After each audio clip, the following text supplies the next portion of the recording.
Matapos maitaboy ng hero party ang Demon Lord, nagawa nilang masil ito. Ngunit kahit na ito ay isang napakalaking tagumpay, alam nilang hanggat hindi nila ito ganap na matatalo, ang mundo ay patuloy na nasa panganib ng pagkawasak. Lahat sila ay nakakaramdam ng bigat ng konsensya dahil hindi nila natapos ang kanilang misyon. Subalit, sinabi ng kanilang leader na may pag-asa pa, dahil naniniwala siyang balang araw, may lilito na bagong bayani na magpapatuloy sa kanilang iniwang misyon at tuluyang tatalunin ang Demon Lord. Pagkalipas ng ilang taon, ang A-rank party na Thunderpike ay nasa kalagitnaan ng isang public dungeon raid. Habang ang dalawang melee fighters ay umaatake, ang magic users naman ay nagsisimulang mag-cast ng kanilang mga spells. Dahil sa buffs mula sa supporter ng party na si Yuka, nagawa nilang pabagsakin ang isang Hydra sa record time. Individual, malalakas na ang mga miyembro ng Thunderpike, ngunit kapag nagtutulungan sila, halos wala nang makakatalo sa kanila. Ito ang dahilan kung bakit marami silang tagahanga. Bagamat mukhang perpektong team ang Thunderpike sa panlabas, hindi talaga sila magkasundo gaya ng iniisip ng karamihan.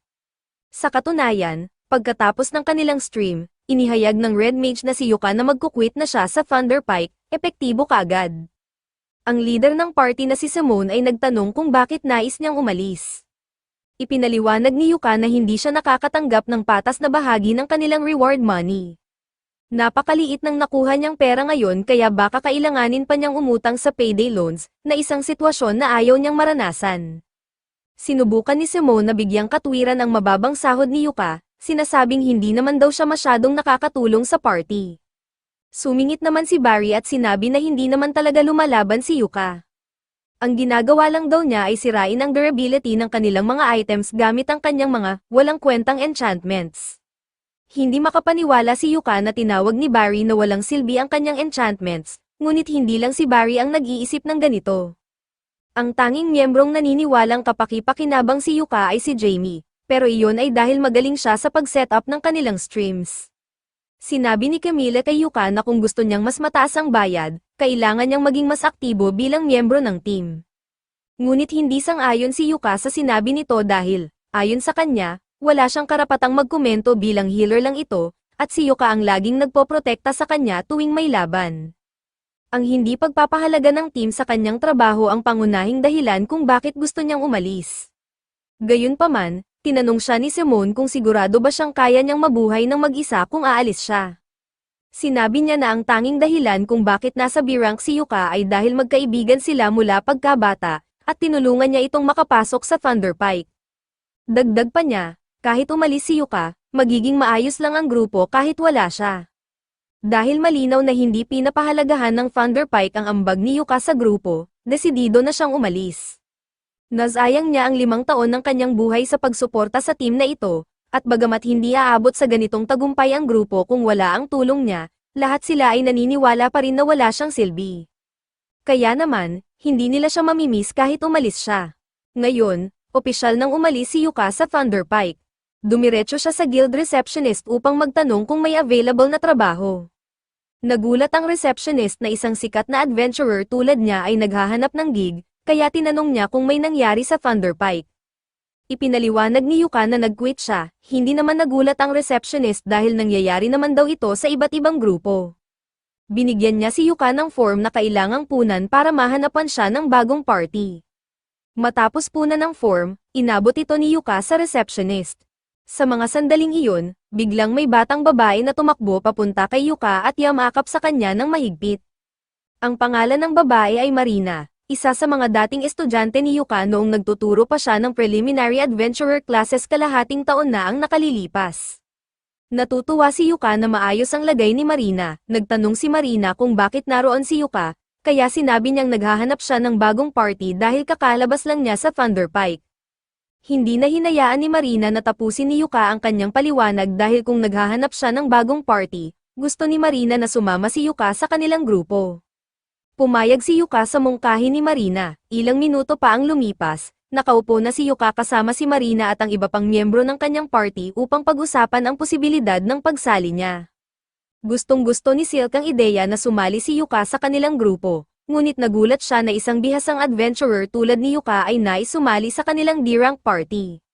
Si Yuka ay kasalukuyang B-rank, kaya madali sana siyang makakasali sa mas magaling na grupo. Pero sinabi ni Yuka na ayos lang sa kanya ang sumali sa isang D-rank party, at sa totoo lang, mas gusto pa nga niya ito.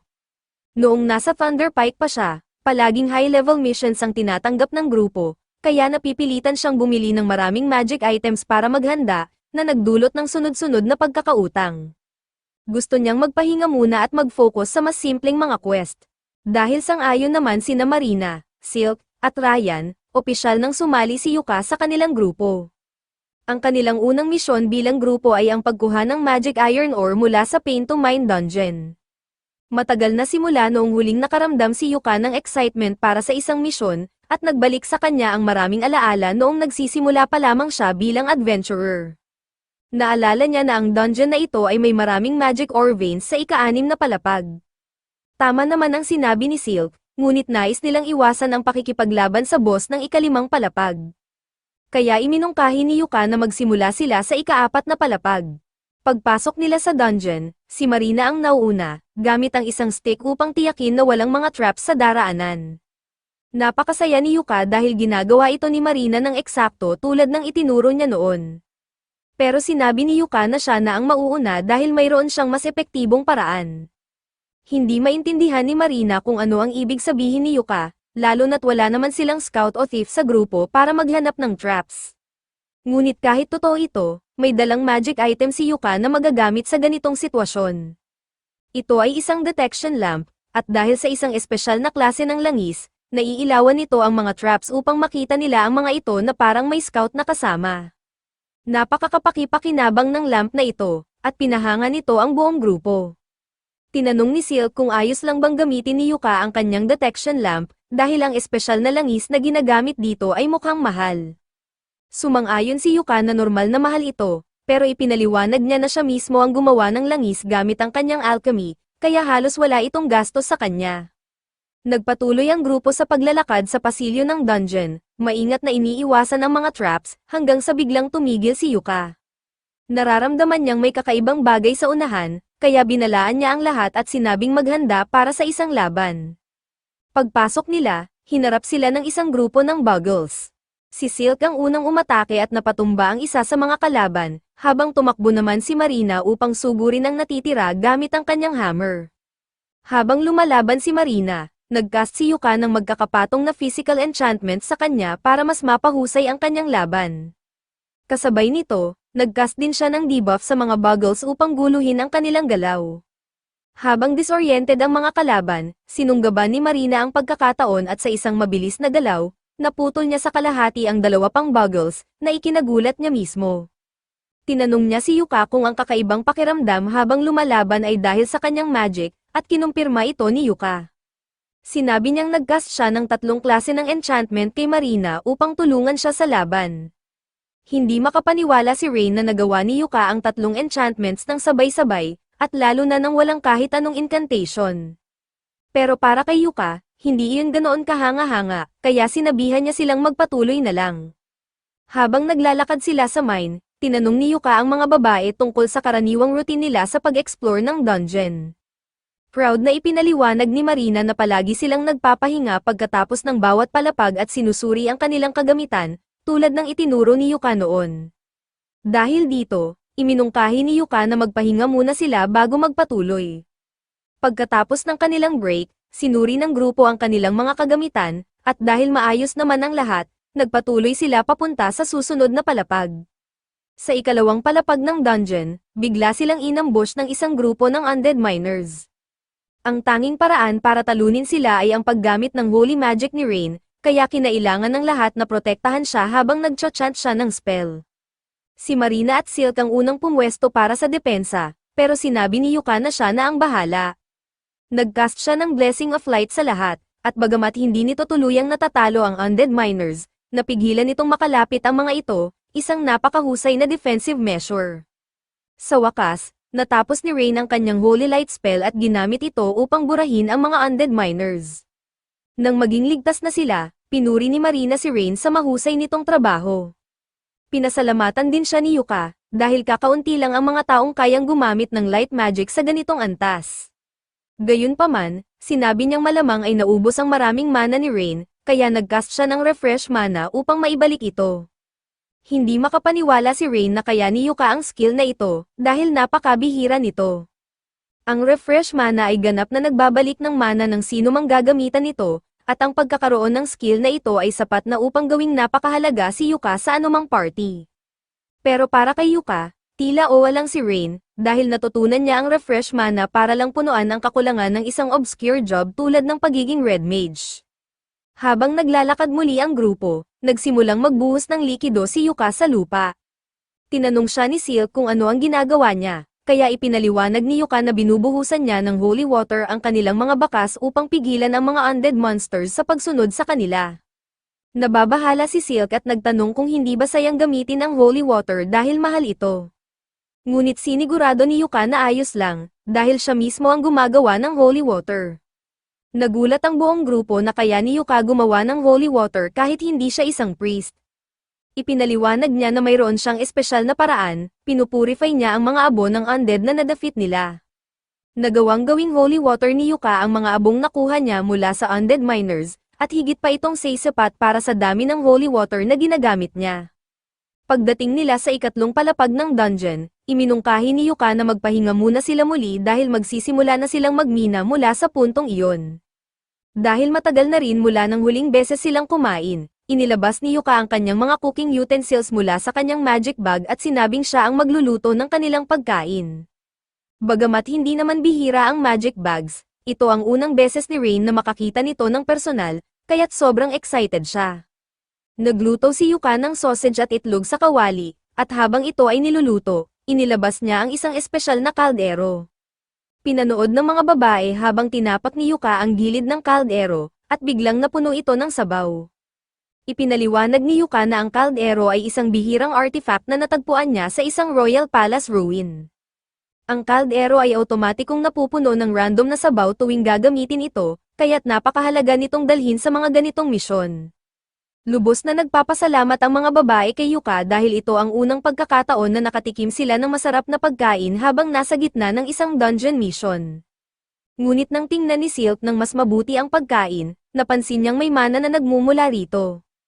Tinanong niya si Yuka tungkol dito, ngunit sinabi lang ni Yuka na wala namang espesyal sa pagkain dahil inihanda lang niya ito ng may pagmamahal. Gayunpaman, posibleng hindi sinasadyang ma-enchant ng kanyang alchemy skills ang pagkain, pero hindi naman daw ito magiging problema. Sa wakas, nakarating sila sa ikaapat na palapag ng dungeon, kung saan hinarap nila ang isang rock lizard. Habang sumugod ang halimaw papunta sa kanila, agad nagcast si Yuka ng slow spell, kaya't halos hindi na makagalaw ang rock lizard. Sinamantala ito ni Marina at sumugod upang umatake. Karaniwan, hindi siya magtatangkang gawin ito, pero dahil sa enchantments ni Yuka na nagbuff ng kanyang lakas at stamina, nagpa siya siyang gamitin ang kanyang magic blade ability. Sa isang mabilis na galaw, nagawang pugutan ni Marina ng ulo ang rock lizard. Pagkatapos ng laban, lubos na napagod si Marina dahil ang paggamit ng magic blade ay kumokonsumo ng napakalaking mana. Ngunit hinikayat siya ni Yuka na patuloy itong gamitin hanggat maaari dahil kalaunan, masasanay din ang katawan niya rito. Sa ngayon, nagcast si Yuka ng refresh mana upang maibalik ang kanyang lakas. Sa palapag na iyon, maraming magic auras, kaya nagsimula ng magmina si Yuka kasama ang mga babae. Matapos ang ilang sandali, nakapagtipon sila ng napakaraming magic auras, na ikinatuwa nilang lahat. Tinanong ni Yuka kung sapat na ba ang kanilang nakuha upang matupad ang requirements ng kanilang quest. Ngunit sinabi ni Silk na kailangan pa nila ng kaunting magic auras. Sa kasamaang palad, wala ng magic auras sa palapag na iyon, kaya ang tanging opsyon nila ngayon ay talunin ang 5th floor boss at bumaba sa 6th floor para makuha ang natitirang auras. Hindi natuwa ang mga babae sa ideyang ito dahil ang 5th floor boss ay tinatawag na Novus Crusher Steel Crab, at hindi sila sigurado kung makakaya nilang mabuhay laban dito. Ngunit sinabi ni Yuka na huwag silang mag-alala dahil gagawin niya ang lahat upang harapin ang boss mag-isa. Ilang sandali pa, nakarating na sila sa pintuan ng boss's room. Bago sila pumasok, inilabas ni Yuka ang isang camera artifact. Nakilala ni Rain ang artifact na iyon at tinanong si Yuka kung plano ba niyang i-livestream ang laban. Ngunit ipinaliwanag ni Yuka na i-record lang niya ang laban para mapag-aralan niya ang mga pagkakamali niya pagkatapos. Dahil magre-record na rin siya, iminungkahi ni Marina na gawing livestream ito dahil sa tingin niya, magiging mas masaya iyon. Pumayag si Yuka, ngunit habang inaayos ang setup, napagtanto niyang hindi niya alam ang pangalan ng kanilang party. Tinanong niya ang grupo, ngunit sinabi ni Silk na wala pa silang naisip na pangalan, at hindi pa nga sila opisyal na rehistrado. Dahil dito, tinanong ni Yuka kung may magandang ideya sila para sa pangalan ng team. Saglit na nag-isip si Marina at iminungkahi ang pangalang Clover, partikular na ang four-leaf clover, upang kumatawan sa kanilang 4 na miyembro. Gustong-gusto ng lahat ang pangalan, kaya mula ngayon, tatawagin na silang Clover. Napagtanto ni Yuka na ito ang magiging unang livestream ng kanilang party, at medyo masama ang loob niya kung siya lang ang makakakuha ng spotlight. Kaya tinanong niya ang iba kung gusto nilang tumulong sa laban, ngunit sinabi nilang okay lang na siya na ang bahala. Dahil dito, desidido si Yuka na ibigay ang lahat, nagcast siya ng Great Blink Shadow at Protector Shield buff sa sarili niya bago pumasok sa boss room. Pag-icing ng Steel Crab, agad itong umatake kay Yuka, ngunit dahil sa kanyang speed buffs, mabilis niyang naiwasan ang mga atake. Nang makalayo siya sa saklaw ng crab, nagsimula siyang mag-cast ng maraming debuff spells upang pahinain ang kalaban. Kapag sapat na itong hamina, nag-cast si Yuka ng gravity spell upang durugin ang Steel Crab laban sa sahig. Sa 1 minuto lang, natalo na niya ang boss, labis na nasiyahan si Yuka sa kanyang performance. Matapos ang laban, tinapos ni Yuka ang livestream. Agad na tumakbo si Marina at niyakap siya ng mahigpit, labis na humanga sa kanyang ginawa. Ngunit masyado siyang madiin sa pagyakap, kaya nagbiro ang iba na tigilan na ito bago pa mapunta si Yuka sa wheelchair. Matapos tiyaking ayos ang kanyang likod, sinabi ni Yuka sa lahat na dapat nilang dalhin ang katawan ng Steel Crab pabalik sa guild upang maibenta ang mga parte nito. Inilagay niya ang buong katawan ng halimaw sa kanyang magic bag, na malaking tulong dahil hindi nila ito kayang dalhin ng mag-isa. Sa ngayon, hindi matatawaran ang kontribusyon ni Yuka sa kanilang party. Ngunit sinabi ni Silk na hindi tama na patuloy silang umaasa kay Yuka ng ganito, kaya iminungkahi ni Yuka na sa susunod na boss battle, lahat sila ay sasali upang magkaroon sila ng karanasan. Gustong-gusto ng mga babae ang ideyang ito, ngunit sa ngayon, kailangan pa nilang buksan ang treasure chest na nakuha nila mula sa floor boss. Pagbukas nila, nakita nila ang napakaraming magic ores, kaya mukhang hindi na nila kailangang magmina pa. Sa buong mundo, napakapopular ng dungeon streams, dahil maganda itong publicity. Malalaking kumpanya ang madalas magbigay ng sponsorship deal sa mga sikat na streamer, at sa kasalukuyan, nasa kasagsagan ng kasikatan si Yuka. Ang video kung saan tinalo niya ang Steel Crab gamit lang ang status effect spells ay nag-viral. Samantala, pabalik na sina Yuka at ang kanyang grupo sakay ng karwahe. Tinanong ni Yuka ang grupo kung ano ang masasabi nila tungkol sa kanilang unang misyon na magkasama. Sobrang natuwa ang mga babae dahil marami silang natutunang magagandang bagay mula kay Yuka.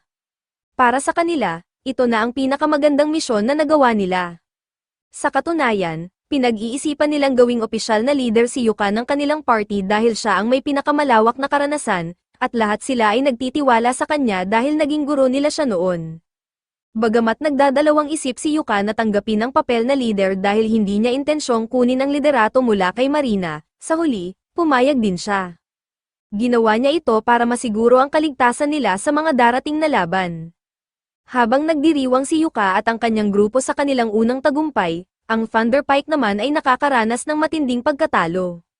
Nag-hire si Simone ng bagong miyembro, si Cork, para palitan si Yuka, ngunit hindi pa rin niya nauunawaan kung gaano kalaki ang naging ambag ni Yuka sa grupo. Dahil dito, naipasok niya ang grupo sa Wolf Territory, umaasa na magiging maayos ang lahat.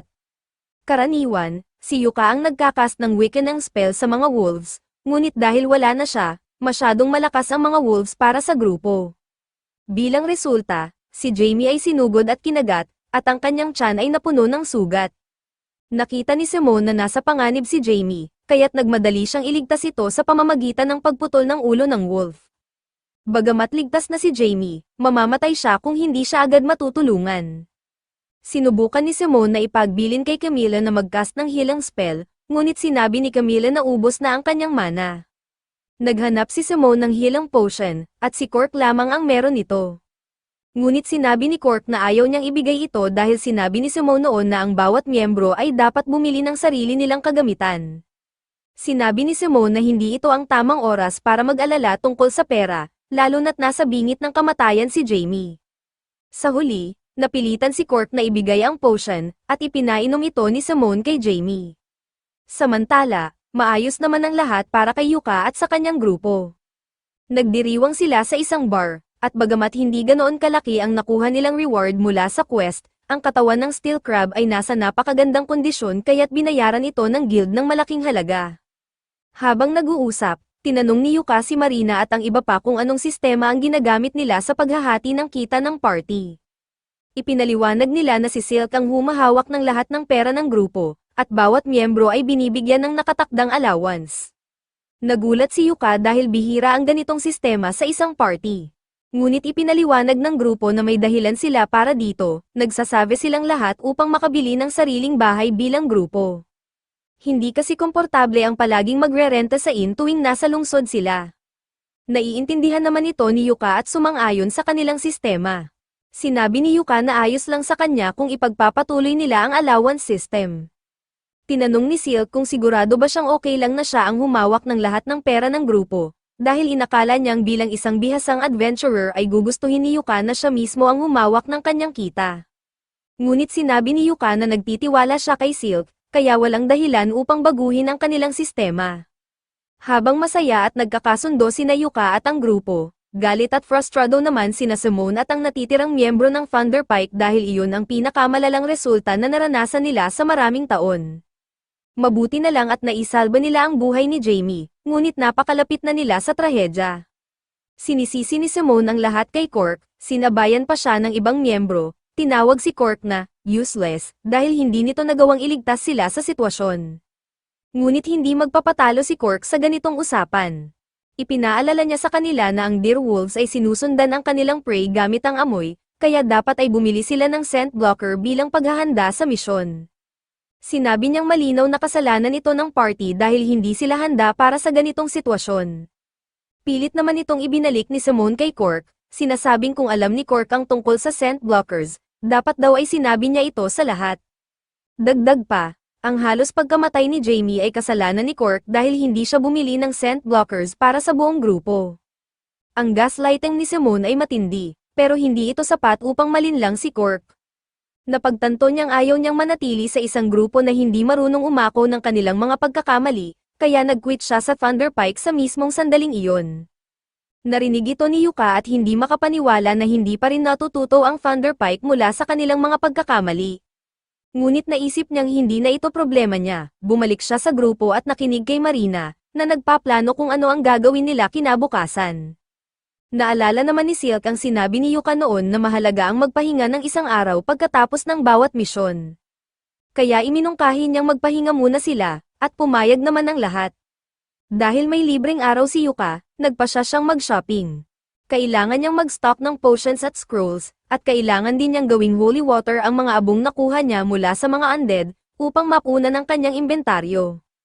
Alam niyang magiging abala siya sa mga susunod na oras, kaya iminungkahi niyang magkita-kita sila sa parehong lugar pagkatapos ng kanilang break. Biglang napansin ni Marina na ipinapakita ang mga dungeon stream highlights sa araw na iyon, at ang laban ni Yuka laban sa Steel Crab ang namumuna. Gulat na gulat si Yuka dahil kaka-upload niya lang ng video ilang oras pa lang ang nakalipas, pero mayroon na itong mahigit 5,000 views, at patuloy pa itong tumataas. Nagugustuhan ng mga tao na makita ang isang adventurer na may kakaibang trabaho tulad ng Red Mage na kaya palang talunin ng isang Steel Crab nang hindi man lang ito hinahawakan. Sinabi pa ng announcers na bantayan ng grupo ni Yuka, ang Clover, dahil posibleng sila ang susunod na maging pinakamahusay na party sa buong mundo.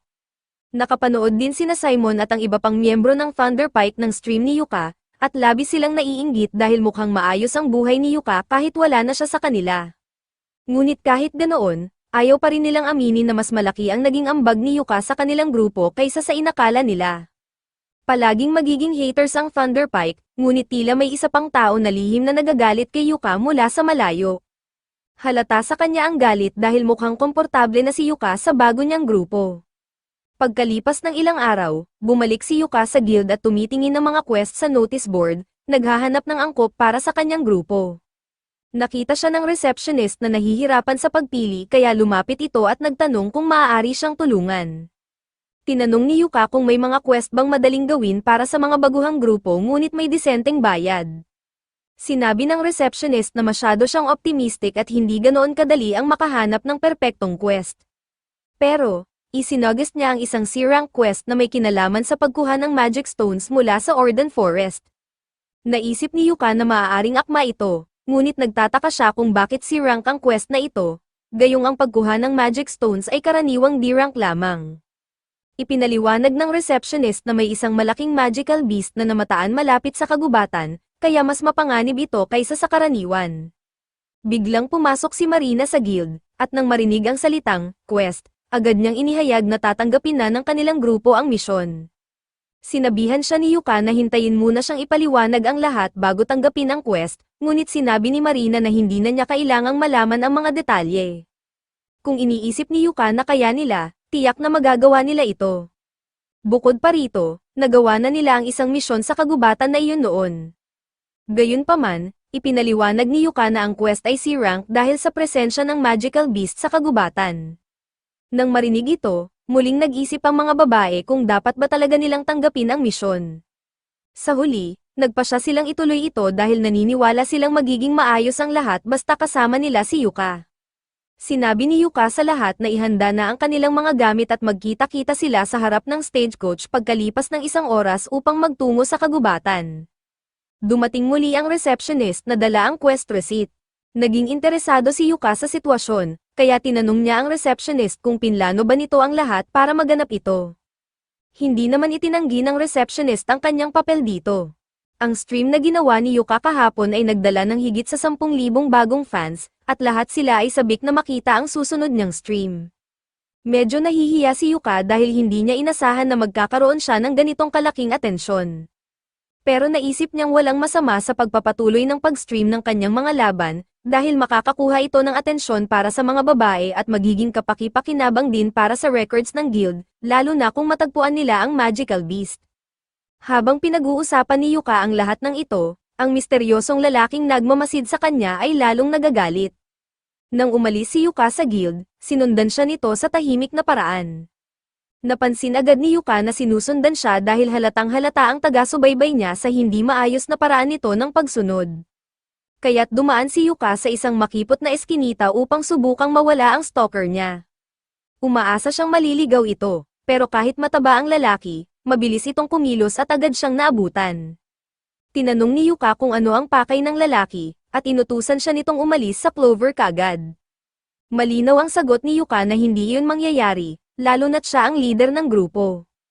Hindi makapaniwala ang lalaki na ginawang leader ng mga babae si Yuka pagkatapos lamang ng isang araw na magkasama sila, samantalang ilang beses na niyang inalok ang sarili na sumali sa grupo at lagi siyang tinatanggihan.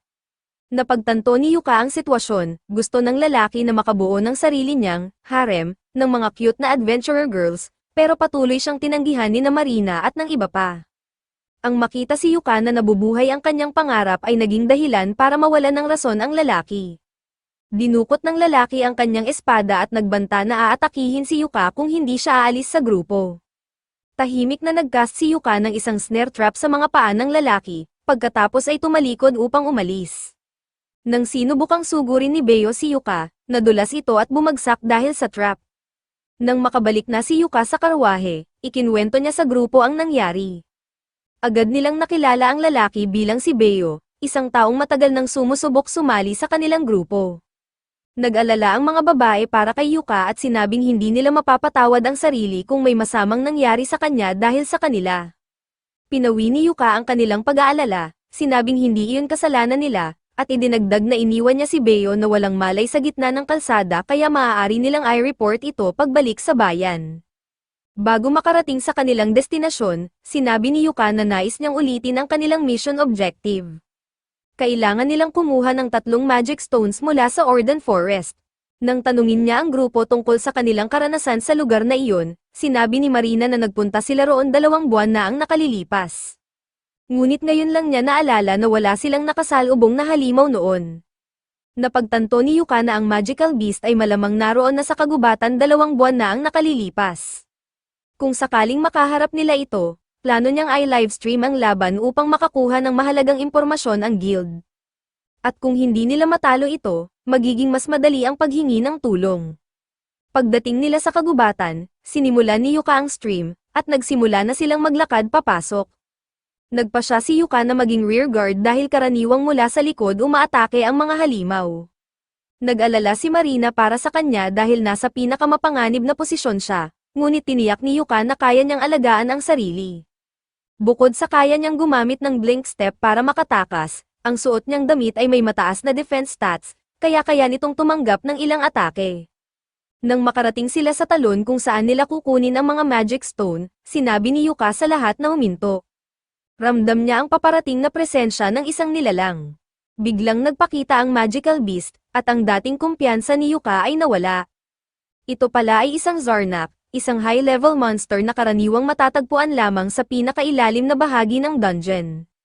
Napagtanto ni Yuka na hindi sapat ang lakas ng grupo para harapin ito, kaya pinapanta niya si Silk para humingi ng tulong sa guild habang siya ang magpapaliban sa halimaw. Ngunit tumanggi ang mga babae na iwan siya, dahil alam nilang wala ring tsansa si Yuka kung mag-isa siyang lalaban. Dahil dito, tinanggap ni Yuka ang tulong nila at nag-cast ng enchantment spells sa kanila. Humarap si Marina sa frontline, ngunit mabilis siyang napaatras nang madaling winalis siya ng Zarnak. Gumamit si Yuka ng layered status effects upang pahinain ang halimaw, ngunit kaunti lamang ang epekto nito. Malapit nang maubos ang mga opsyon ni Yuka, kaya napagpasyahan niyang gamitin ang natitirang pinakamalakas niyang spell. Subalit, kailangan niya ng oras upang i-cast ito, pumayag si Marina na distrahin ang Zarnak upang makapag-cast si Yuka. Lumapit siya sa halimaw at ginawa ang lahat upang makuha ang atensyon nito habang iniiwasan ang mga atake. Kapag siya ay muntik ng tamaan, tumutulong sina Silk at Rain gamit ang kanilang magic.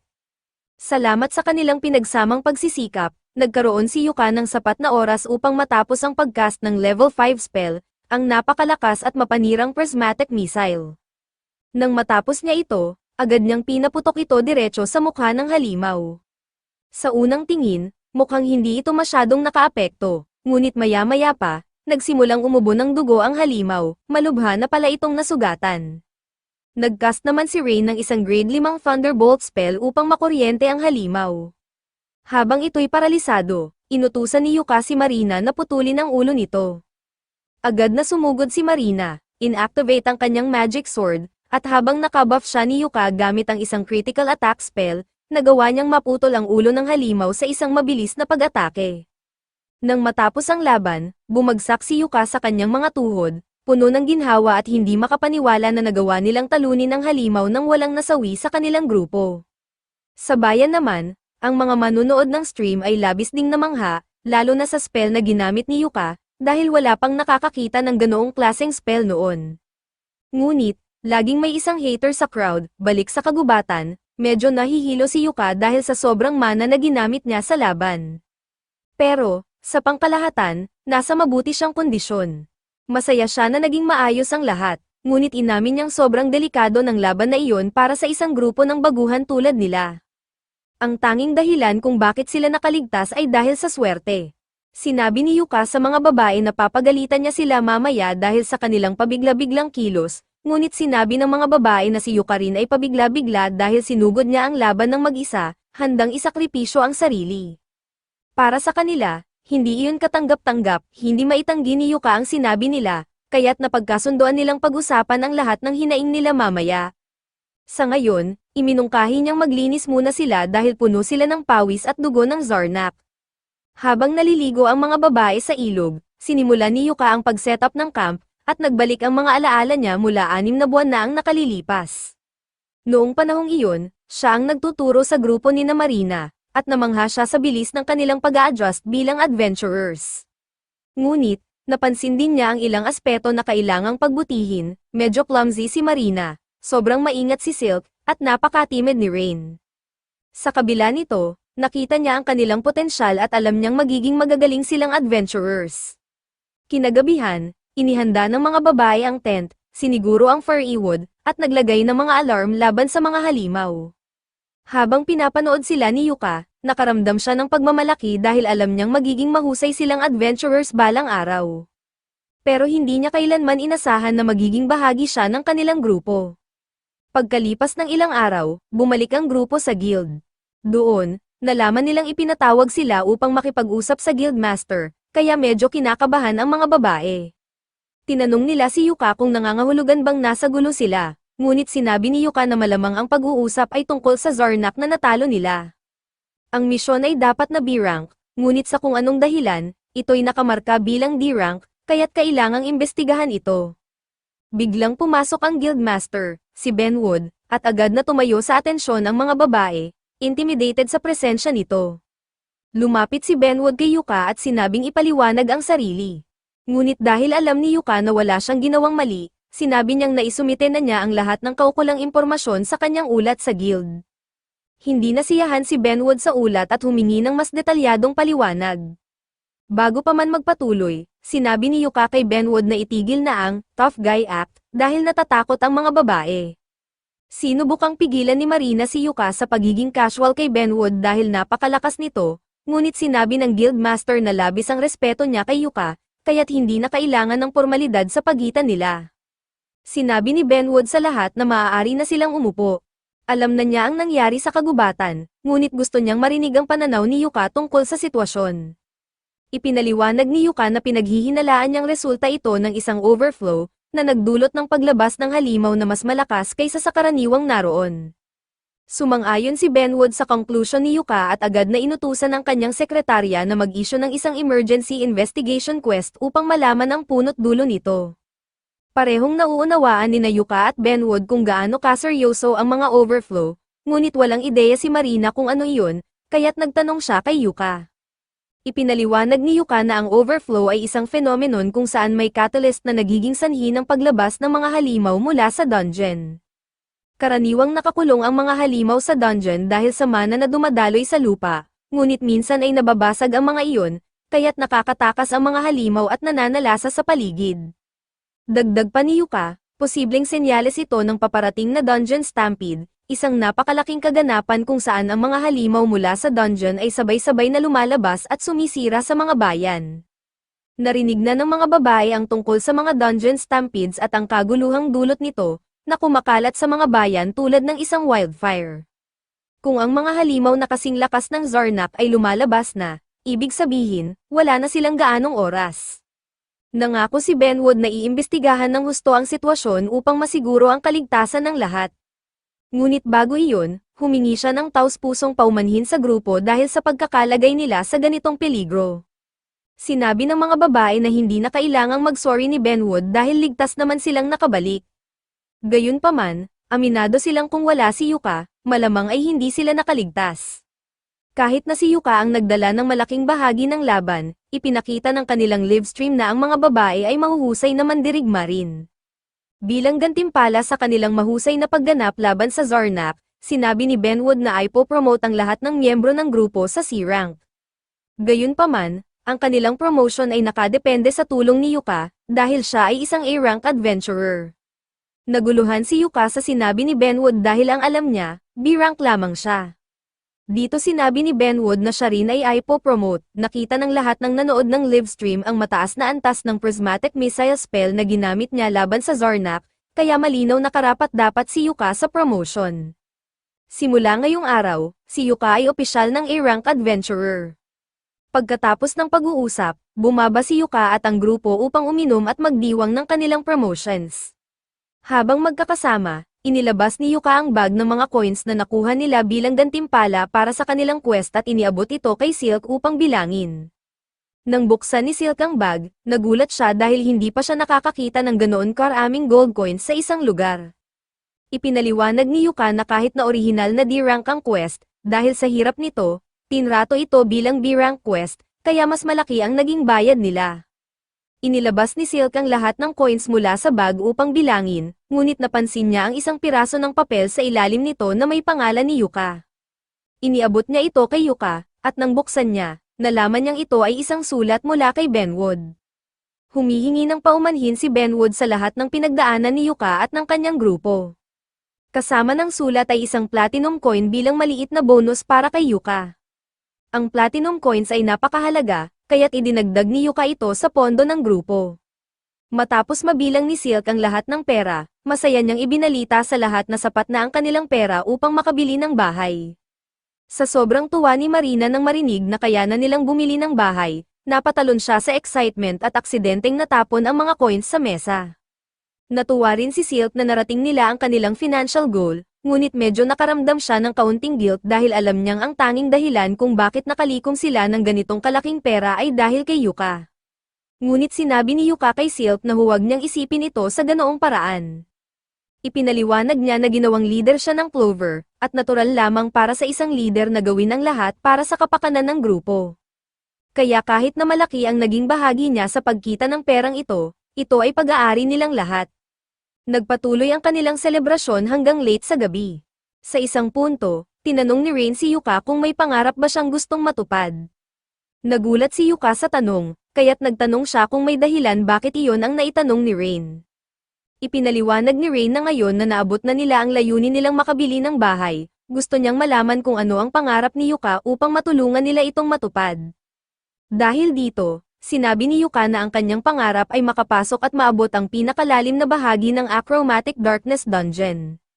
Nang marinig ito ng mga babae, halos masamid sila at napluwa ang kanilang inumin sa gulat. Ang dungeon na iyon ay literal na pinakamapanganib sa lahat. Taglay nito ang isang artifact na tinatawag na Abyss Gate, na isang direktang daan patungo sa Underworld. Ipinaliwanag ni Yuka na ang Abyss Gate ang dahilan kung bakit gusto niyang sakupin ang Achromatic Darkness. Tinanong ni Rain kung balak ba niyang dumaan sa Abyss Gate kung makarating siya roon. Ngunit ipinaliwanag ni Yuka na hindi niya balak dumaan dito. Nais lang niyang makita kung ano ang Edge of the World. Ang tiyuhin niya ay minsang sinubukang pasukin ang dungeon at maabot ang Abyss Gate, ngunit hindi ito nagtagumpay. Lumaki si Yuka na naririnig ang kwento ng kanyang tiyuhin kaya naisip niyang gusto rin niyang subukan ito balang araw, kahit alam niyang malabo itong mangyari. Nagustuhan ni Marina ang pangarap ni Yuka, kaya iminungkahi niya na dapat nilang gawing layunin ng buong grupo ang pagpasok sa Achromatic Darkness upang tulungan si Yuka sa kanyang pangarap. Sinabi ni Yuka na hindi ito ganoon ka-simple dahil napakadelikado ng dungeon na iyon. Kailangan ng pahintulot mula sa gobyerno upang makapasok, at kailangang A-rank party ang grupo para makakuha ng approval. Kahit na ganoon, gusto pa rin ni Rain na gawing layunin ng grupo ang pangarap ni Yuka. Sinabi niyang gusto niyang maging susunod na goal ng kanilang grupo iyon. Sumang-ayon ang lahat at nangakong magtatrabaho ng husto upang matupad ang pangarap ni Yuka. Ngunit alam nilang hindi ito mangyayari sa malapit na hinaharap.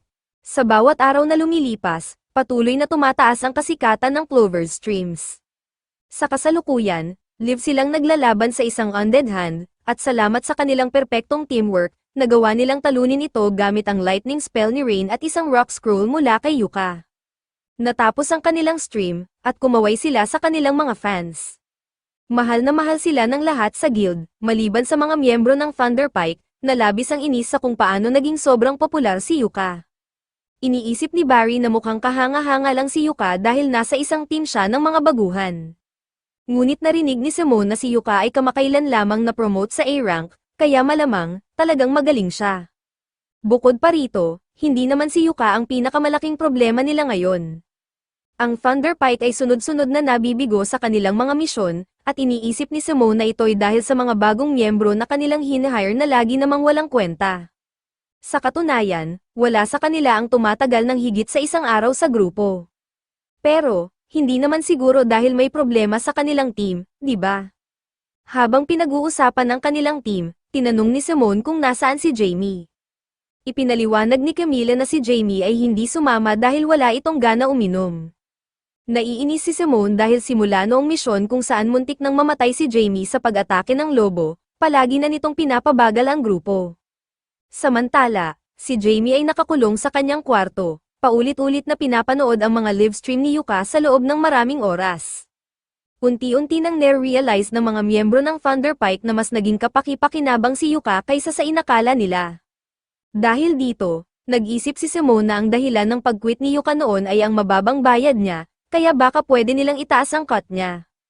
At para mabalanse, pwede nilang bawasan ang bayad ni Jamie dahil hindi naman ito nagagawa ng marami kamakailan.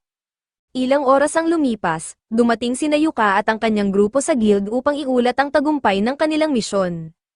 Ngunit bago pa man sila makapasok, nakita nila si Simone na naghihintay sa harap ng pinto. Ang makita si Simone muli ay nagdulot ng inis kay Yuka, kaya't sinabi niya sa mga babae na pumasok na sa loob nang hindi siya kasama. Pagkatapos, tinanong niya si Simone kung ano ang kailangan nito. Diretsahang sinabi ni Simone na binibigyan niya si Yuka ng karangalan na muling sumali sa Thunderpike. Hindi makapaniwala si Yuka sa narinig, pero sinubukan siyang manipulahin ni Simone sa pamamagitan ng pagpapaalala na ang pangarap ni Yuka na makita ang Abyss Gate ay posible lamang kung bahagi siya ng isang A-rank party tulad ng Thunderpike. Dagdag pa niya, mula nang umalis si Yuka sa Thunderpike, hirap na silang tapusin ang mga misyon. Kaya't sinabi ni Simone na responsibilidad ni Yuka na bumalik at ayusin ang mga bagay-bagay. Tahimik na pinakinggan ni Yuka ang lahat ng sinabi ni Simone, ngunit sa huli, wala siyang pakialam. Bagamat magkaibigan sila noong kabataan nila, wala na iyong halaga matapos ang lahat ng kawalang respeto na ipinakita ni Simone sa kanya. Sinabi ni Yuka na wala siyang balak na muling sumama sa Thunderpike at iniwan si Simone upang magduse sa mga naging resulta ng kanyang mga aksyon. Habang papasok si Yuka, pinanood siya ni Beo, at tila may masamang balak itong naiisip. Pagpasok ni Yuka sa guild, sinalubong siya ng mga babae at tinanong kung ano ang nangyari sa lalaking nasa labas. Ipinaliwanag ni Yuka na si Simone iyon, ang leader ng kanyang dating grupo. Nang marinig ito ni Marina, agad siyang nag-alala na baka sumama ulit si Yuka sa Thunderpike, ngunit sinabi ni Yuka na wala sa mundong ito ang makakapilit sa kanya na bumalik sa gulong na iyon. Pagkatapos nito, nagtungo ang grupo sa reception desk upang iulat ang kanilang misyon. Pagkatapos, magdidiwang sila kasama ang ilang inumin. Kinabukasan, nagpatawag si Yuka ng isang meeting upang ipaalam sa mga babae ang tungkol sa isang quest na kanilang natanggap. Si Marina ay prime na at handang-handa nang umalis, ngunit pinaupo muna siya ni Yuka at sinabihang makinig sa detalye ng quest. Ipinahayag niya na ang kanilang party ay specifically requested ni Earthy. Nagulat ang mga babae dahil ang Earthy ay ang pinakakilalang workshop sa buong bansa. Sa katunayan, ang Bauniso ay gawa mismo sa Earthy, kaya't isang malaking karangalan para sa kanila na mapili ng isang sikat na workshop. Gayunpaman, nagtaka pa rin ang mga babae kung bakit Clover ang napiling grupo ni Earthy. Ipinaliwanag ni Yuka na ang Earthy ay maglulunsad ng bagong linya ng kagamitan para sa mga babae, isang theme ng equipment na parehong stylish at ligtas gamitin. Sa madaling sabi, gusto nilang makita sina Marina, Silk, at Rain na lusubin ng isang dungeon habang suot ang bagong kagamitan upang may promote ang kanilang brand. Hindi makapaniwala si Marina na magiging poster girl sila para sa isang napakalaking brand gaya ng Earthy, ngunit sina Silk at Rain ay abala ng inaayos ang kanilang buhok bilang paghahanda sa mission. Napakagandang oportunidad ito para sa kanila, dahil bukod sa babayaran sila para sakupin ang dungeon, makukuha rin nila ang armor bilang parte ng deal. Dahil dito, tinanggap nila ang alok ni Yuka, at tuluyan nang naglakbay ang grupo patungo sa Iron Dungeon. Pagsapit ng araw ng quest, nagtipon si Yuka at ang kanyang grupo sa loob ng dungeon, at suot na ng mga babae ang bagong Earthy gear para sa misyon. Sinabi ni Yuka sa kanila na ang cute nilang tingnan sa kanilang mga bagong kasuotan. Bukod sa pagiging fashionable, napaka-functional rin ng equipment, kaya pakiramdam niya ay bagay na bagay ito sa kanila. Ngunit, sa hindi malamang dahilan, tila may sama ng loob si Rain sa kanya, at hindi niya alam kung bakit.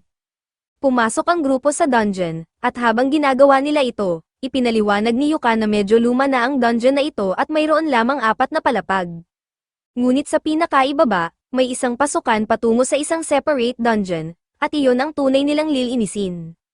Upang makarating sa main entrance ng pangalawang dungeon, kailangan nilang bumaba sa hagdan. Gayunpaman, napakahaba ng mga hagdang iyon, kaya nagtanong si Marina kung maaari na lang silang gumamit ng rope at bumaba sa gitna upang makatipid ng oras. Sinabi sa kanya ni Yuka na sa normal na sitwasyon, tama siya, at marami nang nagtangkang gawin iyon noon. Pero may distortion field ang dungeon, na pumipigil sa kahit sino na lumihis sa designated path. Binalaan niya ang grupo na huwag mahuli sa loob ng field, ngunit napansin niyang tila hindi pa rin maganda ang pakiramdam ni Rain. Dahil dito, tinanong niya kung may nagawa siyang mali. Hindi sumagot si Rain, ngunit alam ng iba ang dahilan kung bakit siya naiinis. Kaya sinabi nila kay Yuka na mas maigi kung titingnan niyang mabuti ang suot ni Rain. Tinitigan ni Yuka si Rain, pilit na hinahanap kung may kakaiba sa kanyang outfit, at doon niya napansin na binago ni Rain ang kulay ng kanyang ribbon bow mula red patungong blue. Rain ay naiinis dahil hindi niya ito napansin o pinuri. Agad na sinabi ni Yuka na bagay ito sa kanya, at sa wakas, naging mas maaliwalas ang pakiramdam ni Rain. Pagkatapos nito, bumaba sila sa second floor, at sa tulong ng kanyang lantern, nakita agad ni Yuka ang isang trap sa unahan. Sinabi niya sa mga babae na huwag munang lumapit habang inaayos niya ito. Inilabas niya ang isang mahabang stick at ginamit ito upang itap ang trap, na agad nagpa-activate ng 12-12 ng spears mula sa sahig, dingding, at kisame. Kung hindi niya ito na-trigger ng maaga, malamang ay napahamak sila. Ngunit ngayong na-activate na ito, ligtas na silang makakatawid. Kailangan nilang lumusat sa pagitan ng mga spears, kaya nagtanong si Yuka kung may nahihirapan. Sa kabutihang palad, dahil snug fit ang kanilang bagong armor, madali silang nakalusot at nakapagpatuloy sa kahabaan ng madilim na koridor. Biglang naramdaman ni Yuka ang isang kakaibang presensya sa unahan, kaya binalaan niya ang mga babae na maghanda para sa laban. Pagdating nila sa kinaroroonan ng kalaban, hinarap nila ang isang grupo ng orcs. Sa sandaling makita ni Silk ang mga orcs, bumalik sa kanyang isipan ang daan-daang taon ng galit na minana ng kanyang lahi. Alam ni Yuka na ang orcs ay natural na kaaway ng elves, kaya pinakiusapan niya si Silk na manatiling kalmado upang hindi siya magkamali. May plano na si Yuka. Uunahan niya ang mga orcs gamit ang powerful magic, kasunod ay sisalakay si Marina gamit ang kanyang sword, habang si Silk ay magbibigay ng suporta mula sa likuran.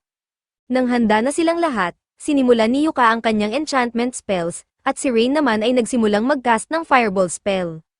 Pagkatapos ng kanyang spell, pinakawalan ni Rain ang fireball na agad na sumunog sa mga orcs. Sumabay si Yuka gamit ang rock blast, na nagpilit iwasan ng mga halimaw. Habang nagkakagulo ang mga orcs, tumama si Silk sa leeg ng isa gamit ang kanyang arrow, habang ang isa pa ay nadodge sa bato ni Yuka. Dalawa na lamang ang natitira, biglang sumugod si Marina, at habang papalapit ang huling dalawang orcs, pinabagal sila ni Yuka gamit ang paralyze at slow spell. Dahil dito, madaling nahati sa dalawa ang isang orc ng isang hampas lamang ng espada ni Marina, habang ang huli ay tinamaan ng palaso ni Silk sa leeg. Sa huli, tinapos ito ni Marina sa pamamagitan ng paghati sa ulo ng natitirang orc. Matapos ang matinding laban, lumapit si Yuka sa mga bangkay ng orcs upang kunin ang kanilang magic stones. Tinanong niya si Silk kung kumalma na siya, at humingi ng paumanhin ito sa kanyang naging outburst. Ngunit hindi niya maiwasang mapuno ng galit tuwing nakakakita siya ng isang orc. Nauunawaan ito ni Yuka, hindi niya may kakaila ang kanyang damdamin dahil bahagi ito ng pagiging elf. Biglang lumapit si Nina kay Yuka at sinabing may kakaiba siyang nakita sa katawan ng isa sa mga orcs. Iniabot niya ito kay Yuka, at matapos suriin, natuklasan nilang ito ay isang Memorandum of Revelation Scroll, isang artifact na may kakayahang magbunyag ng mga hidden abilities sa sino mang gagamit nito. Nakakapagtaka kung bakit may ganitong bagay ang isang mababang ranggong orc, ngunit sa kasalukuyang kondisyon nito, hindi pa ito ganoon kahalaga dahil sira na ito. Gayunpaman, sayang kung ibebenta lang ito, kaya sinabi ni Yuka na aayusin niya ito at ipapagamit sa isa sa mga babae. Tinanong ni Soa kung ano ang mangyayari kapag ginamit ng isa sa kanila ang scroll. Ipinaliwanag ni Yuka na maaari itong mag-unlock ng hidden talent, halimbawa, maaari kang makakuha ng second job o isang bagong skill. Dahil dito, iminungkahi ni Rain at Silk na si Marina ang gumamit nito kapag naayos na, dahil sa ngayon ay isa lang ang job niya. Medyo nag-aalinlangan si Marina, dahil ang pagiging isang sword maiden ay bihira, at hindi siya sigurado kung may potensyal siyang maging isa. Ngunit sa tingin ni Yuka, sulit pa rin itong subukan. Kahit hindi siya makakuha ng second job, maaaring may ma-unlock siyang hidden ability na makakatulong sa kanya sa hinaharap. Matapos talunin ang mga orcs, lumitaw ang isang chest bilang gantimpala ng grupo. Pagbukas nila nito, itinuloy nila ang paglalakad hanggang marating nila ang break room sa pagitan ng mga palapag. Ang reward na nakuha nila mula sa chest ay isang magic bag, kaya't halos hindi maglaman sa tuwa si Rain matapos nilang sabihin na siya ang dapat gumamit nito. Mas useful kasi ang magic bags para sa mga nasa support roles. Sinabi naman ni Yuka na kung makahanap sila ng isa pang magic bag sa hinaharap, si Silk ang susunod na bibigyan, upang mas marami siyang madalang arrows. Matapos ang kanilang pahinga, bumangon ang lahat, ngunit bago sila magpatuloy, nais munang suriin ni Yuka ang kanilang mga losses and gains. Maaari sana siyang gumamit ng isa sa kanyang scrolls, ngunit dahil maayos pa ang kanyang mana levels at pakiramdam ni Marina, hindi niya ito ginamit. Samantala, gumamit si Silk ng 5 arrows laban sa mga orcs, ngunit mayroon pa siyang 20, at si Rain naman ay handa pa ring magpatuloy. Dahil nasa mabuting kondisyon pa sila, bumaba sila sa 3rd floor, at binalaan ni Yuka ang lahat na manatiling alerto. Bagaman walang floor boss dito, posible pa rin silang atakihin ng mga halimaw. Noong araw, may pinto rito na papunta sa main dungeon, ang Abandoned City, ngunit 10 taon na ang nakalipas mula nang bigla na lamang itong mawala, kaya kahit sino ay maaaring pumasok ng walang hadlang. Ayon sa impormasyon ni Yuka, ang pinto noon ay binabantayan ng mga Shadow Stalkers, mga nilalang na anyong solid black mannequins na may makinang na mga mata. Gayunpaman, matagal na silang hindi nakikita, kaya't imposibleng makatagpo sila ng isa rito. Ngunit, laking gulat nila nang makita nilang nakatitig sa kanila ang isang black mannequin na may makinang na mga mata mula sa malayo. Agad na nagtanong si Marina kung dapat ba silang mag-alala tungkol dito. Napagtanto ni Yuka na walang duda, isang tunay na Shadow Stalker ang nasa harapan nila. Dahil dito, sinigurado niyang makuhanan ito ng maayos ng recorder. Bagaman mukhang nakakatakot ang Shadow Stalker, hindi muna sila dapat mag-alala dahil hindi ito makakatawid sa distortion field ng palapag. Ngunit sa kanilang pagkabigla, tumalon ang Shadow Stalker at dumiretso sa distortion field, na para bang wala lang ito, ibig sabihin, nasa matinding panganib sila. Agad na inutusan ni Yuka ang grupo na maghanda para sa laban. Kinuha niya ang kanyang scroll of multi-enchant upang i-buff ang mga babae. Ngunit kahit na may lahat ng enchantments, sa unang pag-atake pa lang ng Shadow Stalker, tinamaan si Marina at agad siyang bumagsak. Dali-daling tumakbo si Rain sa tabi ni Marina upang gamutin siya, habang binibigyan naman ni Silk ng cover ang dalawa. Hindi pa rin makapaniwala si Yuka, isang multi-enchant barrier ang pinaghirapan niyang itayo, ngunit winasak ito ng Shadow Stalker na parang wala lang. Habang naghahanda ito ng panibagong pag-atake, sumugod si Yuka at nagcast ng protection barrier sa sarili niya, ngunit muling nadodge ito sa isang iglap. Napagtanto niyang ang mga pag-atake ng Shadow Stalker ay espesyal na ginawa upang sirain ang mga barriers. Dahil dito, binago niya ang kanyang estratehiya, nagcast siya ng Blink Shadow upang maiwasan ang mga susunod na pag-atake at makatakas sa laban. Ngunit bago pa niya magamit ang kanyang plan, biglang lumingon ang Shadow Stalker at tinamaan siya ng isang Dark Magic Curse, na agad siyang na-immobilize. Ngayon, wala na siyang kakayahang lumaban, mukhang wala na silang paraan para talunin ito. Mabilis na nagcast ang Shadow Stalker ng isa pang curse, ngunit napigilan ito ni Rain gamit ang kanyang Holy Shield, habang si Silk naman ay umatake gamit ang kanyang Dryad Vines. Samantala, sinubukan ni Rain na gamutin si Yuka tulad ng ginawa niya kay Marina, ngunit sa kanyang matinding pagkatakot, napansin niyang hindi na humihinga si Yuka. Sa parehong oras, biglang tinamaan ng matinding hiwa si Silk sa likod, at kahit sinubukan ni Marina na habulin ang Shadow Stalker, napakabilis nito para tamaan. Dahil dito, nagpa siya si Rain na gumamit ng isang wide area spell upang mapinsala ito. Nagcast siya ng Icicle Rain, ngunit biglang naglaho ang Shadow Stalker at lumitaw sa likod nila, saka inatake sina Marina at Rain sa likod. Sa puntong ito, lahat ng babae ay malubhang sugatan, ngunit hindi pa tapos ang laban. Ang Shadow Stalker ay nagcast ng 12-12 ng Eclipse Cannons, at ipinutok ang mga ito ng direkta sa grupo. Ito na sana ang kanilang katapusan, ngunit sa huling segundo, bumalik si Yuka at agad nagcast ng isang Light Shield upang protektahan sila. Kasabay nito, tinakpan niya ang buong sahig ng 8,000 trip spells, upang hindi makatakas ang Shadow Stalker. Sunod-sunod siyang nagcast ng bawat posibleng debuff effect upang pahinain ang kalaban, habang sabay na nagbibigay ng buff sa mga babae upang pagalingin sila. Ngayong nakabawi na ang mga babae, ginamit ni Silk ang kanyang Dryad Vines upang atali ang Shadow Stalker, na nagbigay ng sapat na oras kay Rain upang i-cast ang kanyang undead spell at tuluyang burahin ang kalaban. Matapos ang napakatinding labanan, sa wakas ay tapos na ito. Sa sobrang tuwa ni Marina na buhay pa si Yuka, niyakap niya ito ng mahigpit. Ngunit agad siyang binalaan ni Yuka na kung hindi siya bibitawan, baka mamatay siya muli sa yakap nito. Matapos siyang pakawalan ni Marina, pinasalamatan siya ni Yuka, kung hindi niya napansin ang Shadow Stalker ng maaga, maaaring nadali sila sa isang surprise attack, na tiyak na magtatapos sa kanilang pagkamatay. Pagkatapos nito, tinanong niya si Rain kung ano ang palagay niya sa Shadow Stalker.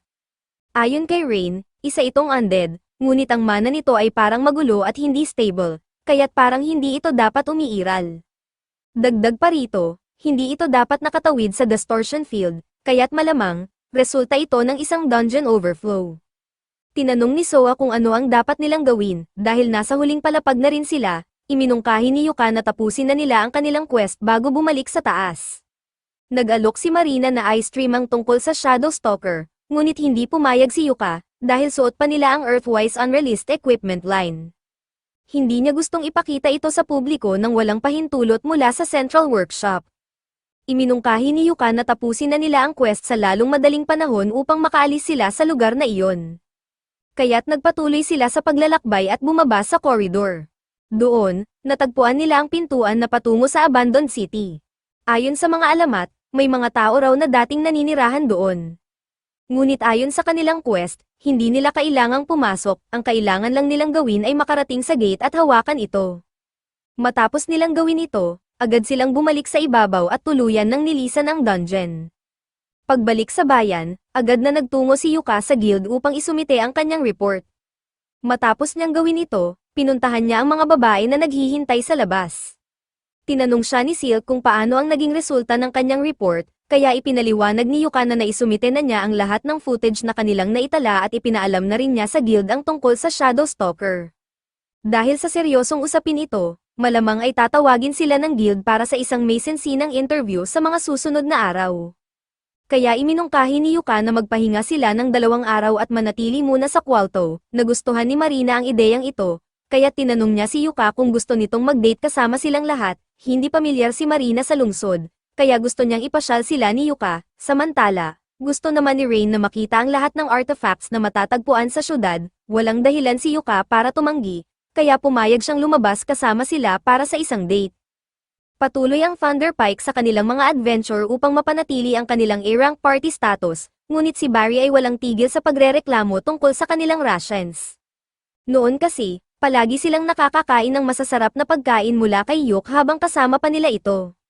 Sinabi ni Simon sa kanya na wala nang silbi ang pagrereklamo sa ngayon, kaya iminungkahi niyang magpatuloy sila. Tinanong niya ang lahat kung sapat pa ba ang kanilang mana at potions.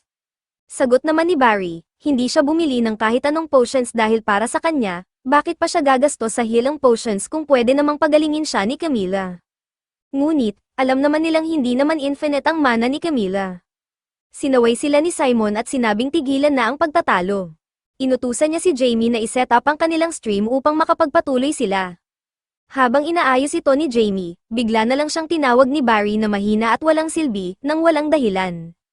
Sumali pa ang iba sa pangungutya sa kanya, mula nang mawala si Yok, hindi na nila magawang isisi sa kanya ang kanilang mga problema. Dahil dito, si Jamie na ngayon ang napagdidiskitahan nila, kahit wala naman siyang magawa tungkol dito. Sa huli, muling nabigo ang kanilang misyon. Pagbalik nila sa guild, sinabi sa kanila ni Mummer na kung magpapatuloy pa ang ganitong sunod-sunod na pagkabigo, malaki ang posibilidad na sila ay ma-demote mula sa pagiging A-rank party. Sinabi niya kay Simon na mas mabuti sigurong pumili sila ng mga quests na mas madali upang masiguradong matatapos nila ito sa pagkakataong ito. Personal niyang iminungkahi na sa susunod, dapat nilang subukan ang mga C-rank quests. Nagpantang ang tenga ni Simon sa narinig, para sa kanya, paano niya magagawang sabihin iyon sa isang A-rank adventurer. Ngunit agad siyang sinagot nito, hindi naman kasi siya gumagawa ng A-rank results, kaya wala siyang aasahang espesyal na pagtrato. Muli na namang sinubukan ni Simon na isisi sa iba ang kanyang mga pagkukulang. Sinabi niyang kasalanan ng guild dahil hindi man lang sila ipinakilala sa isang bagong miyembrong maaari niyang manipulate para gawin ang mabibigat na trabaho para sa kanila. Pero hindi nagbigay ng kahit anong dam si Mummer sa kanyang mga palusot at pinaalis siya nang walang nakuhang kapalit. Sa bandang huli, naupo ang grupo ng Thunder Pike sa isang mesa habang nag-iisip. Pero si Jamie ay umupo sa ibang mesa dahil hindi na siya ganoon ka-comfortable sa piling ng kanyang mga kasama. Samantala, Barry ay nananatiling galit dahil tinakat silang ma-demote ni Mummer, pero pinakalma siya ni Simon dahil alam naman nilang tama ito. Hindi na sila kasing galing gaya ng dati, kaya malamang masyado nang mabigat para sa kanila ang mga A-rank missions ngayong 4 na lang sila. Gayunpaman, kung sa tingin ni Simon ay ang pagkawala ng pang-5 miyembro ang dahilan ng kanilang paghihirap, sinabi ni Camilla na dapat niyang bilisan ang paghahanap ng bagong miyembro para sa kanilang party, dahil iyon ang trabaho niya bilang leader. Alam ni Simon na tama si Camila, pero kahit makahanap pa siya ng bagong miyembro, walang makakahigit sa kakayahan ni Yuka noon. Dahil dito, tinanong siya ni Barry kung maaari na lang ba nilang ibalik si Yuka sa Thunder Pike. Ngunit sinubukan na iyon ni Simon dati, at tinanggihan siya ni Yuka. Kung gusto niyang ibalik si Yuka, kailangan niyang makaisip ng paraan para kumbinsihin itong balewalain ang mga taon ng gaslighting na tiniis niya mula sa kanila. Dahil dito, iminungkahi ni Simon na kumuha sila ng misyon sa Achromatic Darkness Dungeon, dahil matagal ng pangarap ni Yuka na masakop ito. Nais niyang matagpuan ang isang abyss gate doon, iniisip ni Sean na maaari nilang akitin si Yuka na bumalik sa kanilang party kung magpapanggap silang seryoso sa pag-clear ng dungeon. Dahil A-rank parties lang ang pinapayagang pumasok, wala nang ibang paraan para magawa ito ni Yuka kasama ang kanyang mga newbie girls sa party niya. Sang-ayon si Barry sa plano ni Simon, iniisip niyang napakagandang ideya nito. Samantala, si Jamie ay tahimik lang, iniisip kung paano siya napasama sa grupo ng mga handgal na ito. Samantala, si Yuka at ang mga babae ay nasa bayan, patungo sa kanilang destinasyon. Habang naglalakad, sinabi ni Yuka sa kanila na narinig niyang pansamantalang isinara ang Ion Dungeon para sa isang investigasyon. Hindi ito nakakagulat, lalo na't isang Shadow Stalker ang lumitaw sa unang pagkakataon matapos ang 10 taon. Habang naglalakad sila sa kalye, sa wakas ay natagpuan nila ang lalaking dapat nilang makausap. Dinala sila nito upang inspeksyonin ang isang bahay na interesado silang bilhin. Ipinakita ito sa kanila ni Monday, at mukhang maganda ang kondisyon ng bahay. Ngunit, pakiramdam ni Yuka ay hindi ito akma sa kanila. Masyadong madaling pasukin ang mga ground floor homes, kaya madali silang maging target ng burglary. Dagdag pa rito, mahirap pigilan ang mga tao sa pagsilip sa mga bintana, isang malaking problema sa privacy, lalo na't ang mga babae ang maninirahan dito. Dahil dito, nag-alok si Monday na ipakita sa kanila ang isa pang ari-arian. Dinala niya ang grupo sa pangalawang bahay, isang bagong remodeled na family home. Mayroon itong mga pribadong kwarto sa ikalawang palapag, isang underground storage space, at may roof access din. Sa tingin ni Marina, perpekto ang bahay na ito, at nagustuhan rin ito ni Yuka. Pero hindi pa rin siya nakakapagdesisyon, kaya, tinanong niya si Monday kung maaari ba niyang i-reserve ang bahay na ito saglit habang pinag-iisipan niya ito. Sinabi ni Monday na mananatili ang bahay sa market kung sakaling gustuhin ni Yuka na bilhin ito. Ngunit sa ngayon, mayroon pa siyang huling ari-arian na nais ipakita sa kanila. Sumunod si Yuka at ang iba pang miyembro ng grupo sa kanya, ngunit habang naglalakad sila, nagsimula siyang makaramdam ng kakaiba. Napansin ito ni Ryan, kaya tinanong niya si Yuka kung may problema. Sagot naman ni Yuka, hindi naman ito malaking bagay, pero malapit lang ang base ng Thunder Pike dito. Medyo nag-aalala siya na baka masalubong niya sila habang nasa lugar na ito. Pagkarinig nito, agad na sinabi ng mga babae kay Monday na hindi na nila gustong makita pa ang huling bahay.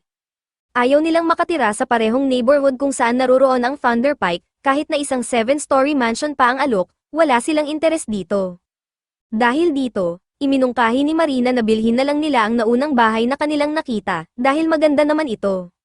Sang-ayon si Yuka sa ideya, kaya noong araw ding iyon, inilipat na nila ang lahat ng gamit nila sa bagong bahay.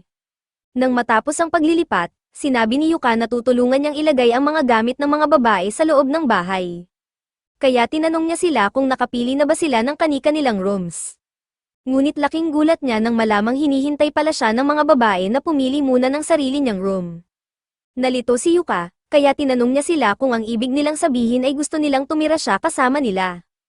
At iyon nga mismo ang sinasabi ng mga babae, dahil ito ay magiging party base nila, natural lamang nakasama nila si Yuka sa bahay. Bukod pa rito, kung hindi dahil kay Yuka, hindi naman nila kayang bilhin ang bahay na ito. Kaya para sa kanila, syempre gusto nilang manirahan siya kasama nila. Medyo nag-aalangan si Yuka na manirahan sa iisang bubong kasama ang mga babae, pero ipinaalala sa kanya ni Marina na kapag nagkakampo sila sa kanilang mga adventures, wala namang problema sa kanya ang matulog sa tabi nila. Kaya hindi naman ito dapat maging iba sa sitwasyong iyon.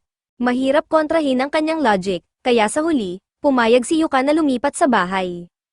Pero, nagtakda siya ng ilang ground rules. Sinabi niya sa mga babae na tandaan nilang isa siyang lalaki, kaya dapat nilang gamitin ang door locks kapag magpapalit ng damit o gagawa ng anumang bagay na nangangailangan ng privacy. Ayaw lang talaga niyang malagay sa nakakahiya at hindi komportableng sitwasyon. Hanggat nirerespeto nilang lahat ang privacy ng isa't isa, hindi dapat magkaroon ng anumang problema. Nang matapos ang pag-uusap, naupo silang lahat sa hapagkainan upang sabay na kumain.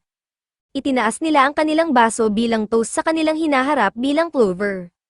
Habang kumakain, napansin ni Yuka na tila balisa si Ryan, kaya tiningnan niya ang TV. Sa kanyang gulat, isang news report ang nagpapakita ng isang party na naglalakbay patungo sa Achromatic Darkness Dungeon. Ipinahayag ng announcer na nakatanggap ng pahintulot ang Thunder Pike mula sa guild upang magsagawa ng isang investigation sa loob ng Achromatic Dungeon. Bukod pa rito, tila nakipag-alyansa sila sa isa pang party, at ang kanilang layunin ay maabot ang Abyss Gate. Para kay Yuka, isang napakalaking dagok ito, pangarap niyang masakop ang Achromatic Dungeon, kaya ang makita ang Thunder Pike na sumusubok gawin ito ay isang matinding suntok sa kanyang damdamin. Inisip ng mga babae na siguradong masama ang loob niya, pero nagulat sila nang sabihin niyang ayos lang siya. Hindi naman ito isang karera, kung susubukin niyang sakupin ang Achromatic Dungeon, nais niyang gawin ito kasama ang Clover. Wala siyang pakialam kung gawin muna ito ng Thunder Pike bago siya. Ang mahalaga ay gawin niya ito sa sarili niyang paraan. Kaya, nagpa siyang kalimutan ang tungkol sa kanila at ipagpatuloy ang kanyang pagkain. Ngunit bigla siyang nakatanggap ng mail mula sa guild, nagsasabing siya ay ipinapatawag. Dahil dito, pumunta siya kasama si Ryan upang alamin kung tungkol saan ito. Pagdating nila, ipinaalam sa kanila na may isang party na partikular na humiling ng tulong ni Yuka para sa kanilang paparating na misyon. Noong una, naging curious si Yuka sa natanggap niyang request, pero nang makita niyang ito ay mula sa Thunder Pike, agad niya itong tinanggihan at nagpatuloy sa kanyang araw na parang walang nangyari. Gayunpaman, makalipas ang ilang minuto, nalaman ni Simon na tinanggihan ni Yuka ang request, kaya hindi siya nag-atubiling hanapin ito upang personal na humingi ng paliwanag. Inasahan na ni Yuka ang ganitong reaksyon, kaya hinarap niya si Simon. Agad siyang tinanong ni Simon kung bakit niya tinanggihan ang request nila. Sinagot siya ni Yuka na wala namang espesyal na dahilan, ayaw lang talaga niyang makipagtulungan sa Thunder Pike sa kahit anong sitwasyon, kahit na ito pa ang katuparan ng kanyang pangarap.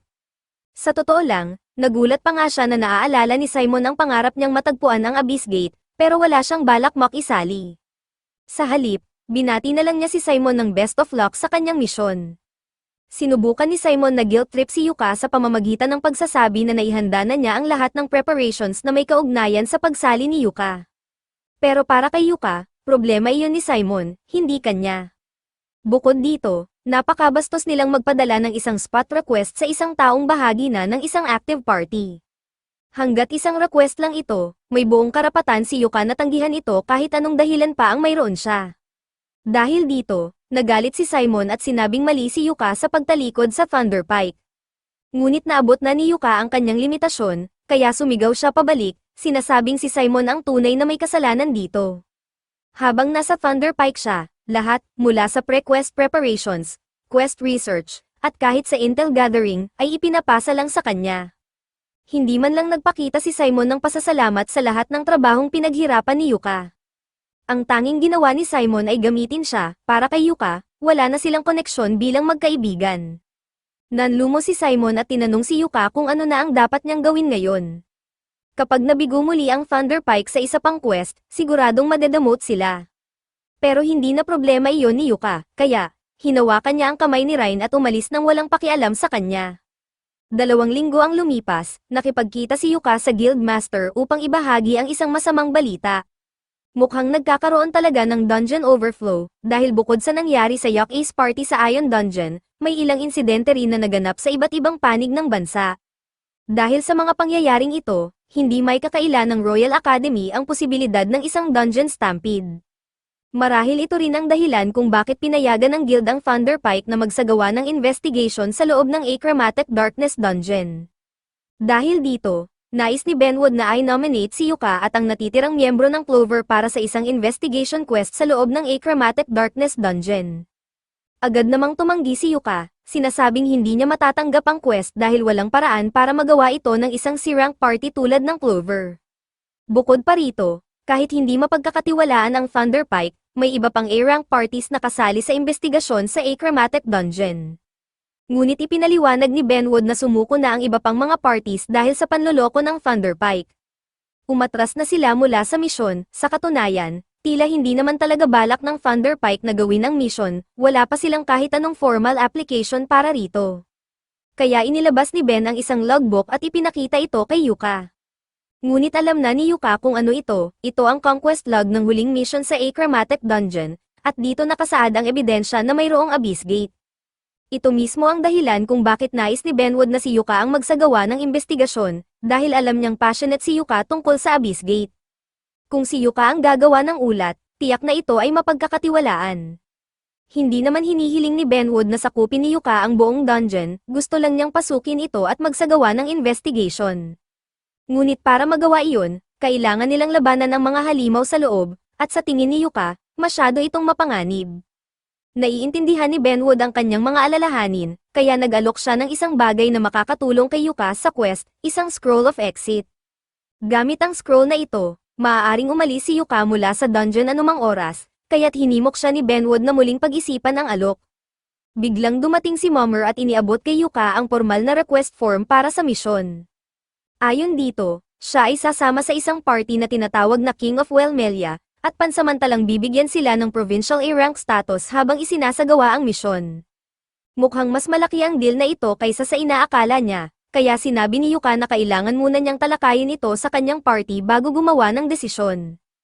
Pag-uwi sa kanilang party base, ibinahagi ni Yuka sa mga babae ang tungkol sa natanggap niyang request.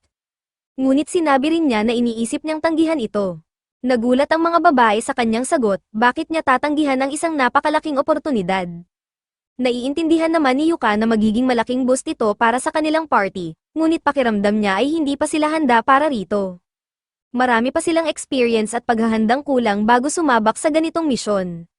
Gayunpaman, sinabi ni Silk na bagaman hindi nila kayang madaliin ang kanilang experience, maaari pa rin nilang gawin ang kinakailangang paghahanda bago magsimula ang misyon. Tinanong ni Ryan si Yuka kung natatakot siya sa isang bagay. Hindi ito naisip ni Yuka noon, ngunit napagtanto niyang totoo, natatakot siya. Nag-aalala siya na baka mawalan siya ng isa sa mga babae kung susubukan nilang harapin ang isang dangerous mission tulad nito. At iyon ang bagay na hinding-hindi niya gugustuhing mangyari. Pakiramdam din ng mga babae ay pareho lang sila kay Yuka, ayaw rin nilang mawala siya. Kaya nangako sila na gagawin nila ang lahat upang matiyak na makakabalik sila ng ligtas mula sa misyon. Sinabi nila kay Yuka na maaari niya silang pagkatiwalaan sa laban, kaya nilang alagaan ang kanilang sarili. Napagtanto ni Yuka na masyado siyang naging overly cautious, kaya humingi siya ng paumanhin sa kanila dahil hindi siya lubusang naniwala sa kanilang kakayahan. Sa huli, napagkasunduan nilang harapin ang Achromatic Dungeon ng magkasama.